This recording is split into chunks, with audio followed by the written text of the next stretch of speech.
Welcome to Inside Athletic Training, a podcast from the Professional Baseball Athletic Trainers Society, where Major League and Minor League athletic trainers share insight into athletic training at the highest level.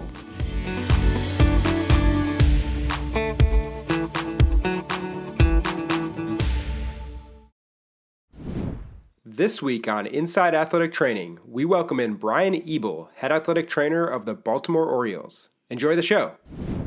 Brian, welcome to Inside Athletic Training. We're thrilled to have you on for our 17th episode. We like to start each episode by asking our guests to share some information with the listeners about the Professional Baseball Athletic Trainer Society, also known as PBATS, and what the society means to you in your career. Yeah, thanks, Sam. Glad to be with you. What PBATS means to me, first and foremost, PBATS was established as, an educational society and a continuing education resource for pro baseball athletic trainers. But one of the things about PBATS I've always been in awe of is the dedication of the men and women that make up PBATS. So this is a membership that, as you know, gets things done. And I'm just in awe that they take the time out of their busy schedules to volunteer and assist on every project and program, kind of where they're needed. And they do a great job at it as well. So, of all the groups and organizations that I've been involved with, this is one that just seems to get things done. I'm really proud to be a part of it.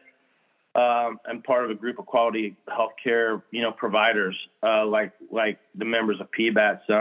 I'm also proud, obviously, of some of our established programs over the years, our partnership with the NATA. But, for many years, I was fortunate enough to chair the internship program for PBATS. And, during that time, we placed more students with teams than any other internship program of its kind. So, I'm obviously pretty proud of that. I was on the PBATS board.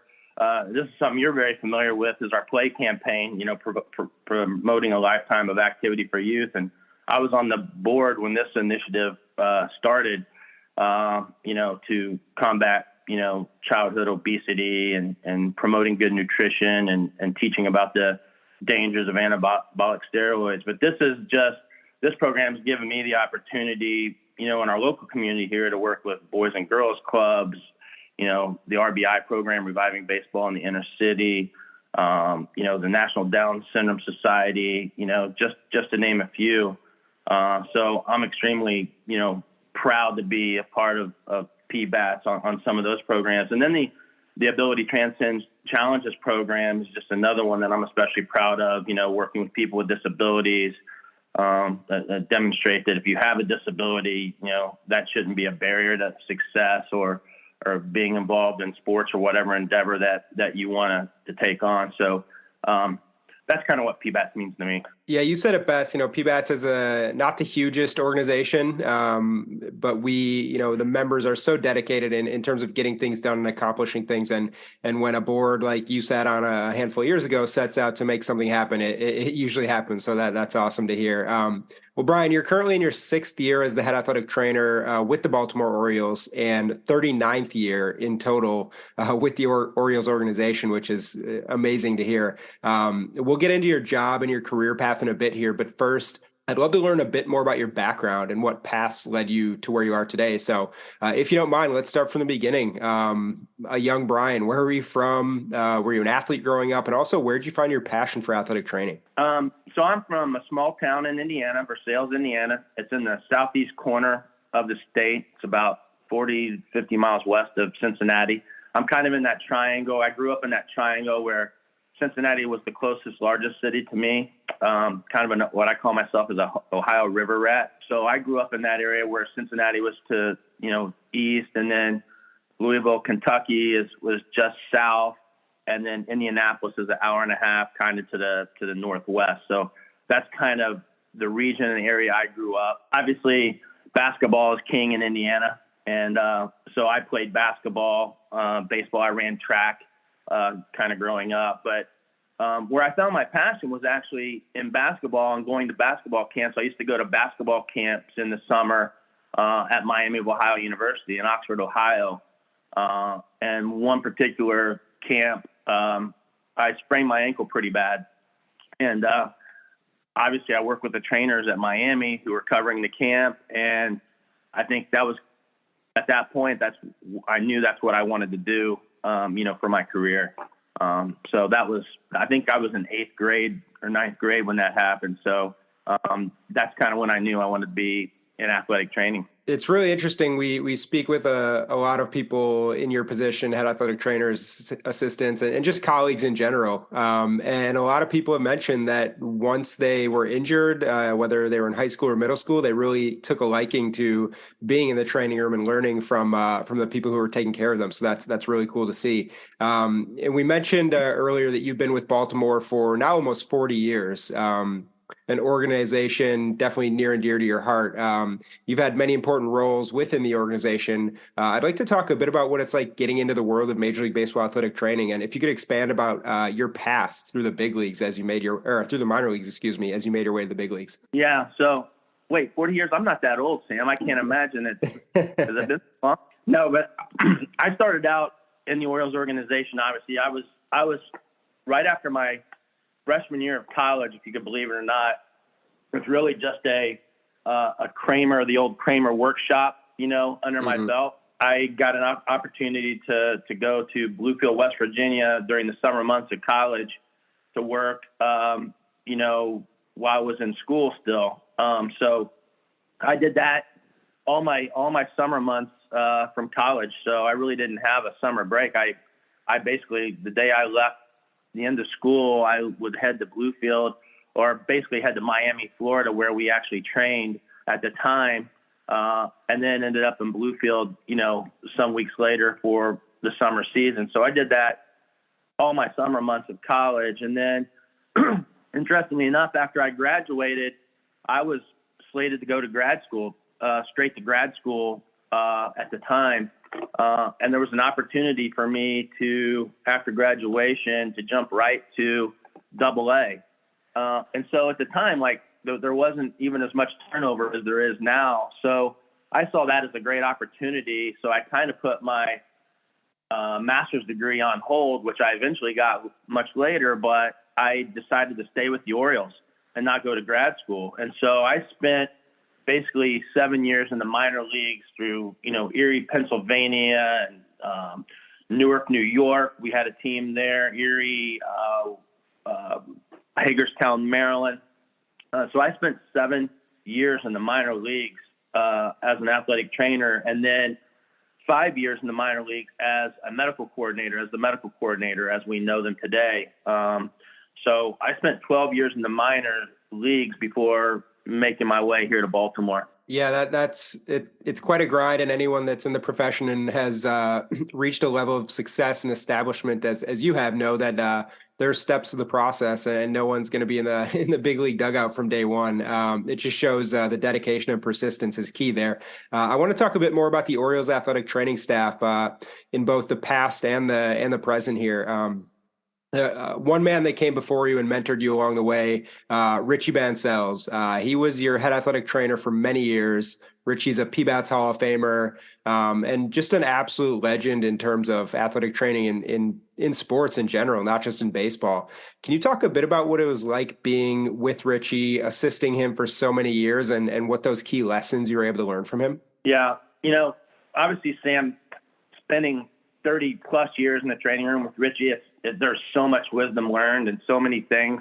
But some of the things that kind of, stick out to me, number one is consistency. He was consistent, here in everything that he did in terms of treatment, schedules, being on time. His messaging, to people was consistent. And there was so much wisdom. Wisdom's kind of number two. There was so much wisdom learned from him. Different pearls and different things, over the years that, I still use today. And I got to know Ralph Salvon too, who was Richie's predecessor. And, a lot of that wisdom, came from Ralph too. But, first and foremost, for example, we treat the 26th man on the roster no differently than our number one or star player, the communication with injury information. And this kind of seems elementary probably to some people, but we've always relayed the consistent same message, to ownership, the front office, the player, if you're dealing with a player's agent, never changing the communication to the group that you're talking to, always keeping it the same, whether it's good news or bad. And this has kind of been passed down, from Richie. And it's people ask all the time, what are some of the keys to success? Because there's a lot of great clinicians out there. There's a lot of great athletic trainers out there, but sure. That ability to, communicate effectively with people, just has such a big impact. More than I could, more than some people I think know. And Richie was, a master at that. And I just picked some of that up from him, along the way, obviously. And he also did such a great job managing his personal life too, as a father, a husband, and, a grandfather, in a job where we spend so much time away from home and our time is so demanding. There were just so many lessons like that, learned from him. Yeah. And anyone that knows Richie, like you mentioned there at the end, is that he's a huge family man, loves his kids and all of his grandkids so much. And he was able to balance that much like you all are, which is pretty amazing to see. One special moment and year actually for you and Richie and the staff was 2011. You were both part of the Major League Baseball Athletic Training Staff of the Year. This is an award presented by PBATS and voted on by your peers, so all other athletic trainers in baseball. Very much a huge honor for anyone that wins it. Can you talk about that season in 2011 and really just what made that season so special for you, Richie, and the rest of the staff in Baltimore? Yeah, sure. Well, for one, our team was getting better that year. We'd come off a run of not so great years. And it would be the next year in 2012 before we would get back to the postseason and the playoffs. But that year was kind of the start of a good run for us here in Baltimore, reaching the postseason the next 3 out of 5 years, having one of the better records in baseball during that span. But the other thing I think maybe with our peers and what was significant is we had both leading up to that year and the couple years prior, we had Richie, myself in different ways, me as a committee member, he as a PBATS leadership at the time, but we had done so much work on the Major League Baseball electronic medical records, getting that rolled out, the year prior, but really it was a work in progress for a couple years and a lot of work a couple years prior to that.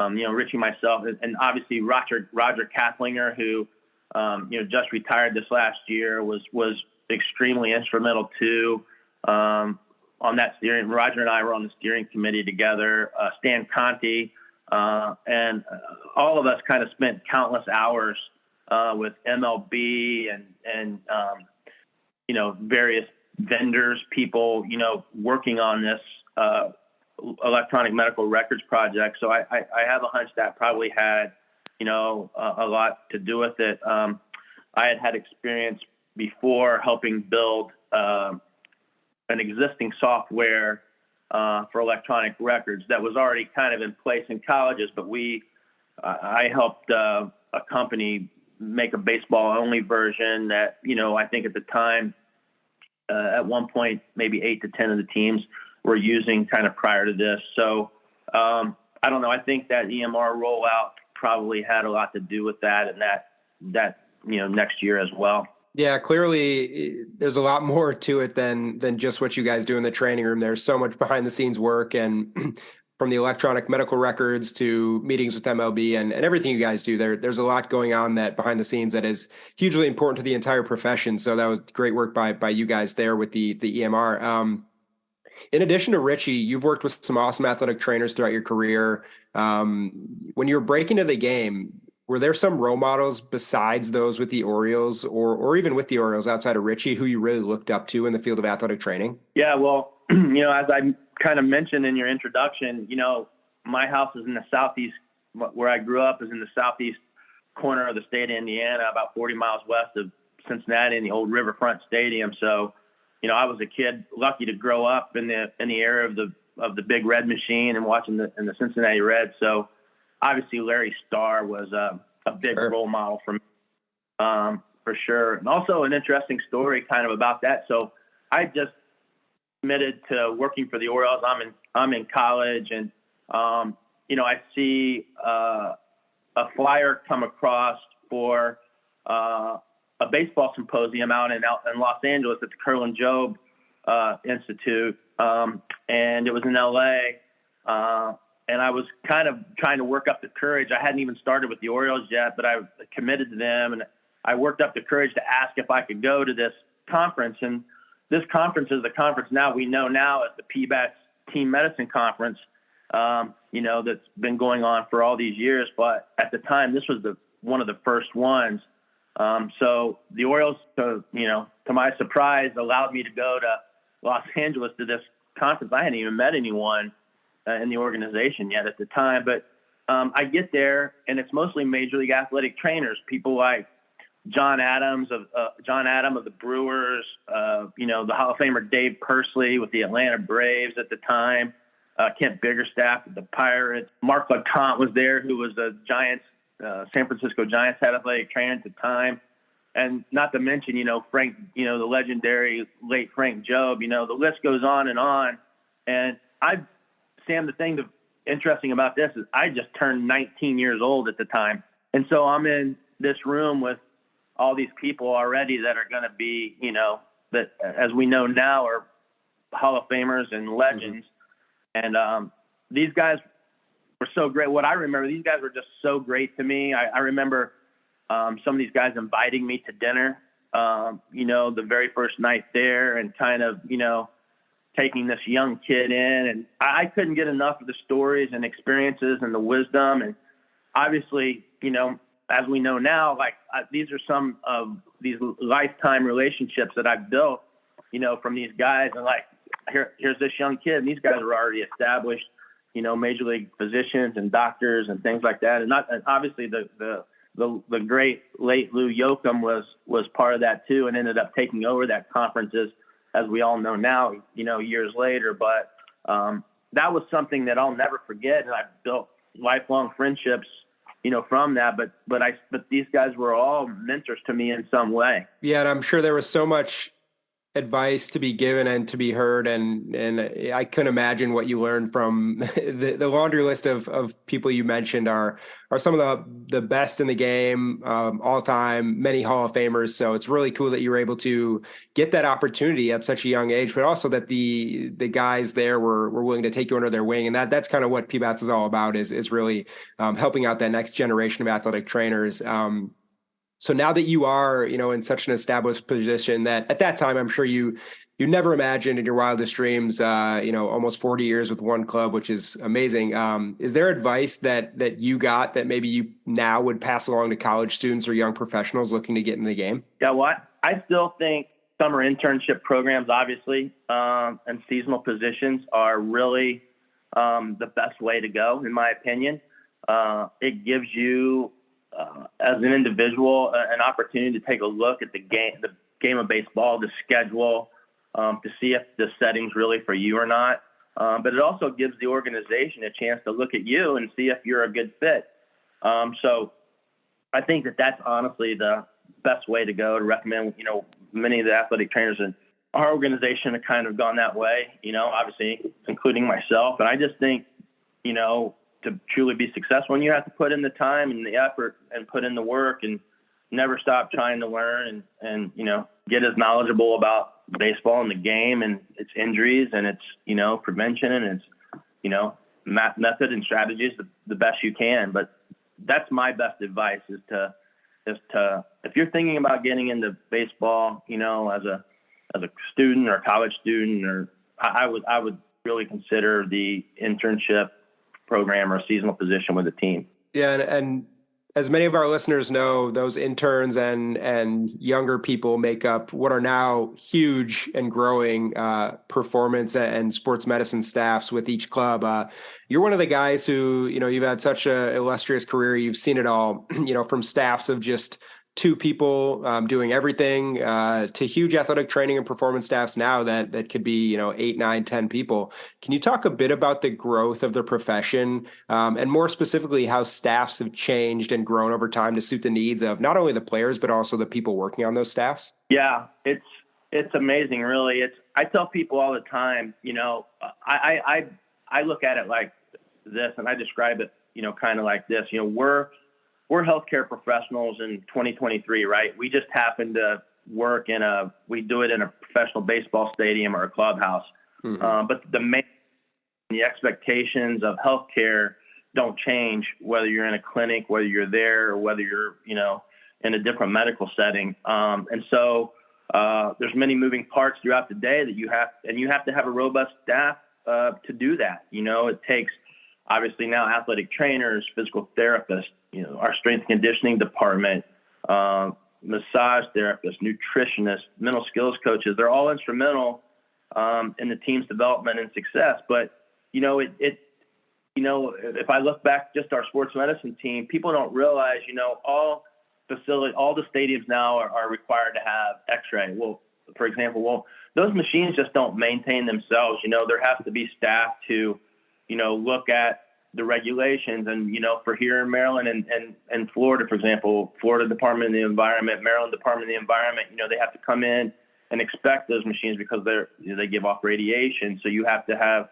certifications and licenses and inspections and things like that. And those things just don't happen on their own. So you need staff to kind of do that and take care of facilities and manage these things. Our medical equipment, our medical carts, things like that. They just don't show up one day, running and fully stocked and staffed. You have to plan and you have to take care of those things, and they require maintenance and things like that. Even our wet rooms today have changed in baseball from the old. We all still probably have the old stainless steel whirlpools and things like that, but almost every facility has, bigger pools and plunge pools and hot, cold, sustained hot, cold, rehab pools and things like that. And if you can imagine, these, again, the pool chemistry and the mechanics of the pools and stuff like that, they just don't take care of themselves. Our staff has to be a part of that too. So some of those roles have grown too, as well. And it's, for player health and safety, you just need people. I'm grateful to our ownership and management here for giving us the resources, that we need to, to be the best we can at player health and safety. But honestly, it's industry wide, obviously, as you mentioned. And it's extremely important. Yeah. And you mentioned a robust staff and everything it takes to handle the job, as an athletic training staff. I mean, most people think that maybe you guys get there a few hours before the game and you do some work before to prep, and then, you're doing treatment after. But clearly there is so much more that goes into this profession as healthcare pros. So very interesting to hear your take on that. You mentioned the staff it takes. On your staff, Patrick Wesley, Mark Shires, Chris Poole, among others, many others that are super talented there.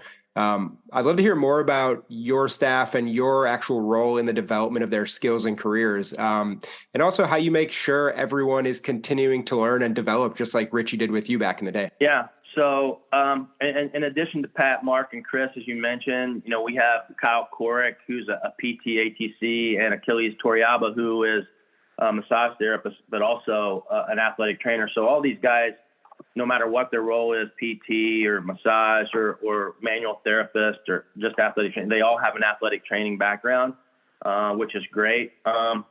And everyone has different strengths and weaknesses, and we work together on trying to make each other better, every day.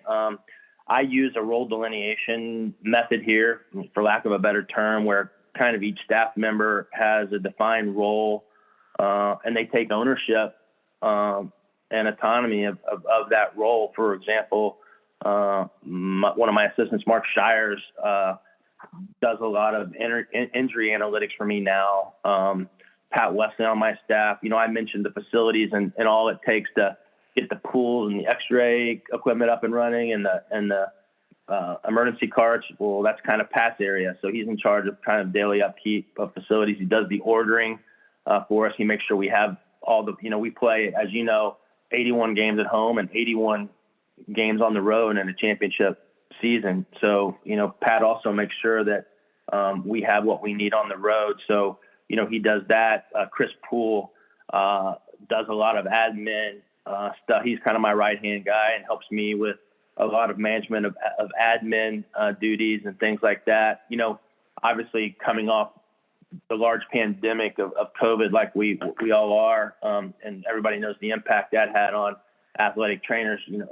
I was able to bring Chris on during that time and really help me out with a lot of that. So we didn't lose time with player care, that we had, other people that could do COVID stuff. And we made sure we had people that could do player care. And then we didn't miss a step there. And so, Chris does a lot of that for me. Obviously, Kyle does a lot of the rehab checks for me. And Achilles is just a great massage therapist, manual therapist. So, everybody kind of has their own charge and their list of duties that they're expected to do. And then we kind of meet in the middle for player care, at the end of the day. And that's player health is our number one priority here. So, and then we spend a lot of time on continuing education together and, kind of honing our skills the best we can, whether it's manual therapies or practicing emergency care and things like that. So, my staff is extremely talented, and, I'm proud of each and every one of them. And I mentioned, a couple of these guys obviously came through internship programs that we mentioned earlier, here in the podcast, and that's kind of how they were discovered. So, again, just another reason to get involved with teams as a seasonal if people are interested in baseball. Yeah. And Brian, one thing you mentioned that stands out is the togetherness and how you guys work as a team. And that really shows in Baltimore based on the continuity of the staff. You guys have been together for a very long time. And it really seems like there isn't much turnover within the Orioles organization from an athletic training perspective from year to year.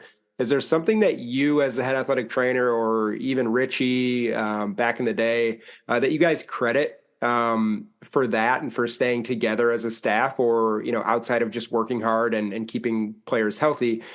Is there something that goes into that continuity for the athletic training staff outside of just the main tasks? Yeah. Well, I kind of mentioned just now, giving people ownership, of their task and autonomy. So, so that they stay involved, they stay, kind of guided in their task and what they're doing. But we kind of strive for the best practices here and trying to be the best we can be. And I think that our athletic trainers and our staff here have recognized that we have something special. Try to make them comfortable. So people want to be here and they want to work here.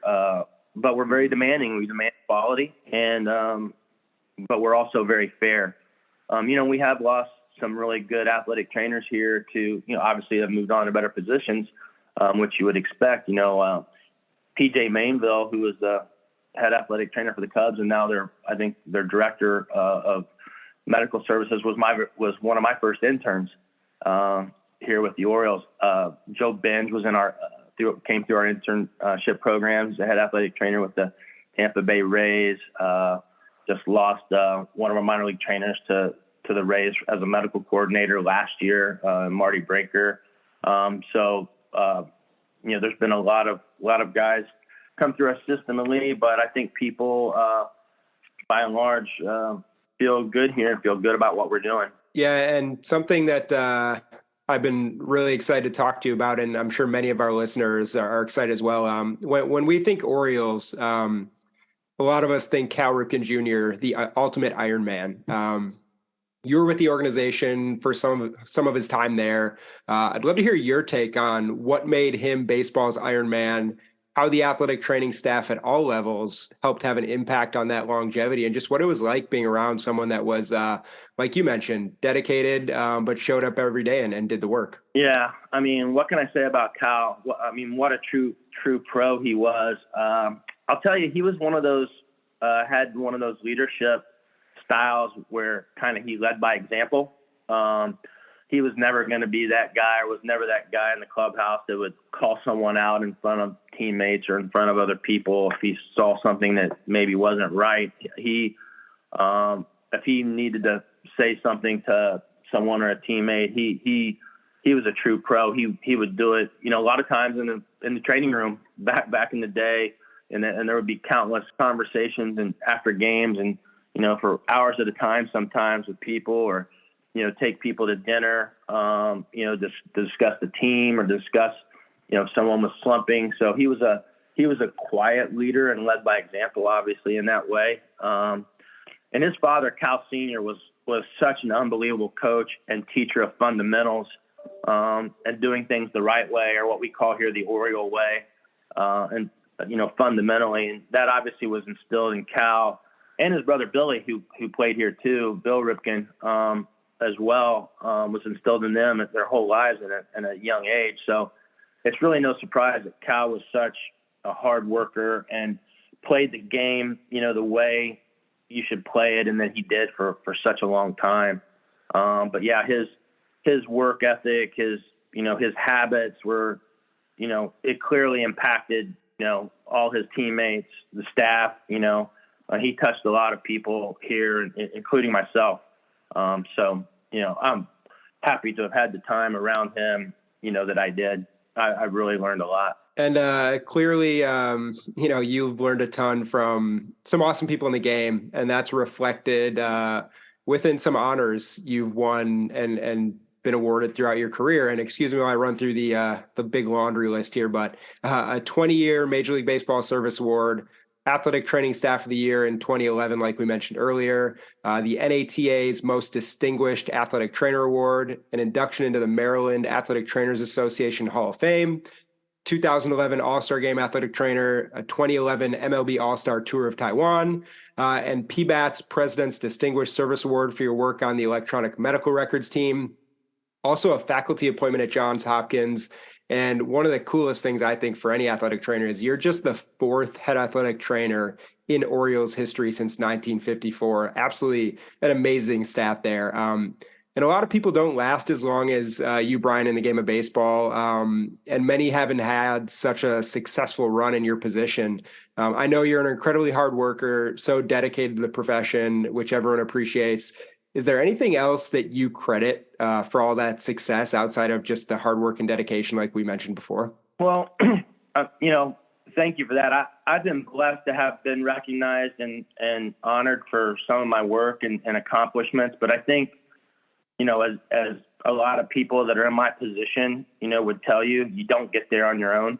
So it's surrounding yourself with really good talent and good people that kind of share your same goals, your vision for the department, doing the right thing, always do the right thing. And so, I mentioned earlier that, I always tell people, you have to be good at the art and not just the science of this. So there's a lot of really great clinicians out there. There's people that are knowledgeable and really know the science, but, the art of communication and dealing with people and dealing with players and front offices and agents, don't take that lightly. You have to be an effective communicator and you have to do the right thing.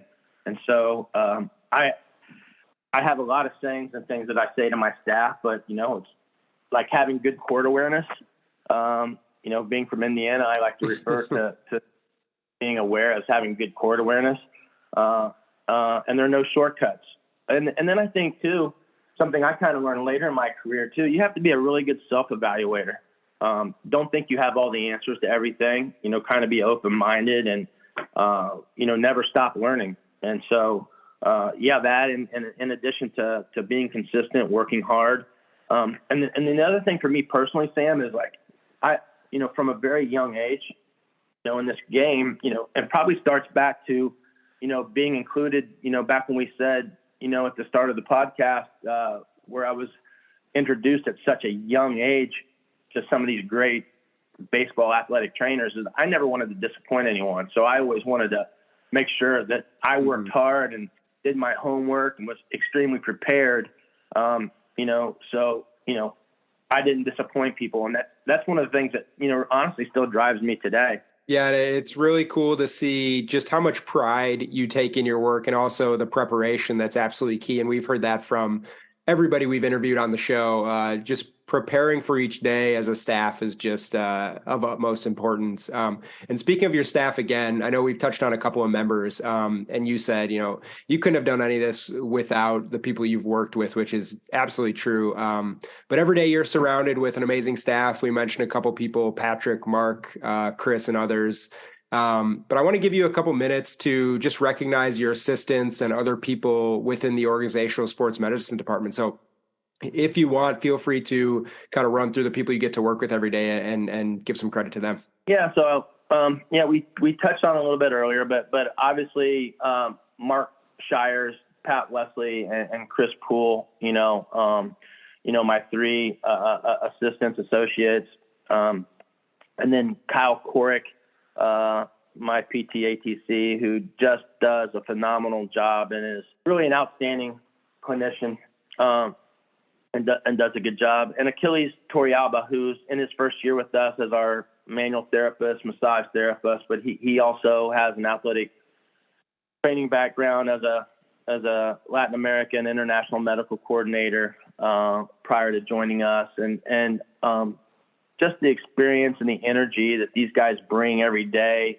kind of makes it fun to go to work, every day. Obviously, when the team does well, that's great too. And there's great energy and we're having a lot of fun here, right now in Baltimore, but just to be able to come into work every day and know that I've got this, excellent staff, for me is just very comforting and just something that I enjoy. I enjoy being with them and coming to work every day and challenging them and seeing them grow, more and more every day. Yeah, that's great to hear. And you're obviously doing such a great job as a leader in Baltimore, and it shows by the success of your staff and people moving on like PJ and Joe, and then everyone coming up with you right now. Obviously they're primed for some awesome things throughout their career. Well, Brian, to wrap up today's episode, we're going to finish with a quick Q&A segment that we call Extra Bases. So I'm going to ask you 4 quick questions, and this will let you share some insight into your favorite things about athletic training in baseball. So we'll kick it off at first base. What is your favorite athletic training room to work in the big leagues? And this could be, in Baltimore or on the road. Yeah, that's a good question. With the evolution of some new ballparks now, some of the facilities have just become, outstanding. But we were just recently in the new Texas ballpark in Arlington, and also the relatively new ballpark in Atlanta. And those are just, they didn't miss too much, on the visiting side there. So, when you're going, on the road, having the facilities that you need are paramount and important. So Atlanta and the new Texas ballpark are terrific in that regard. I enjoy going to Tampa Bay too. That's a good facility to work in. And I enjoy that. So I'd say, of those teams, of those places that we go outside of my own athletic training room, which is obviously my favorite, I think, Tampa Bay, Atlanta, and the new ballpark in Arlington, are 3 of the great ones I like. Again, we've had almost 20 guests on the show, and I would say probably 3/4 of the people had said Atlanta or Tampa Bay. So whatever the architects and engineers down there, Joe and the people that came before him and George in Atlanta clearly knew what they were doing when they got that training room together. So that's really cool to hear. Moving on to second base, you have a amazing vantage point for games. You're one of the few non-players in the dugout. So I'd love to learn what your favorite Major League Baseball stadium is to watch a game from the dugout. Probably Fenway Park. There's always good energy in that ballpark. It's a smaller park, right? So it's cozy. The dugouts aren't large, but there's always good energy there. It's a, kind of a division rival, for us too. And so I would probably say Fenway. Yeah, just so much history in that park and in that city, and that's a good segue on to third base here. Do you have a favorite city to visit on the road, whether that's for food or entertainment or anything outside the game? Yeah, so again, probably Boston is one of my favorite cities on the road, and I would add Chicago to that list as well. Yeah, two great cities, so much history. You can't beat Chicago in the summertime when you guys get to go. So definitely understand that answer. Moving on to home plate, the last question for today.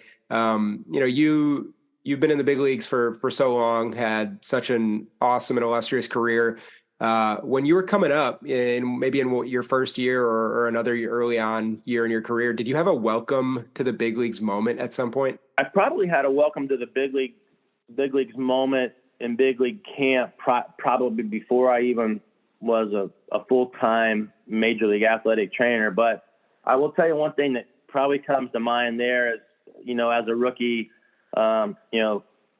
being dressed up in a costume and being let off the bus on Park Avenue in New York City to walk the rest of the way to the hotel from the airport in costume was a pretty humbling experience, I would say.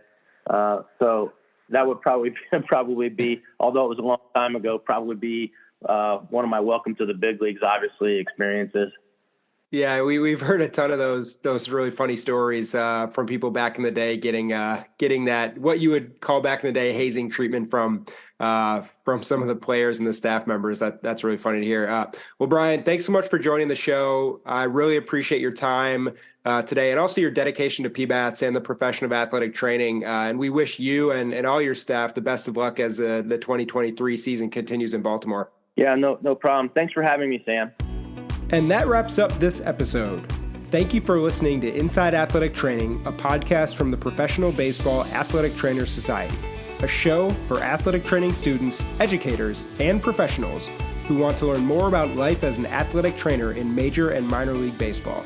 If you've enjoyed the show, head over to PBATS.com to gain access to other free resources. And don't forget to subscribe, rate, and review wherever you get your podcasts. Until next time, thanks again for listening.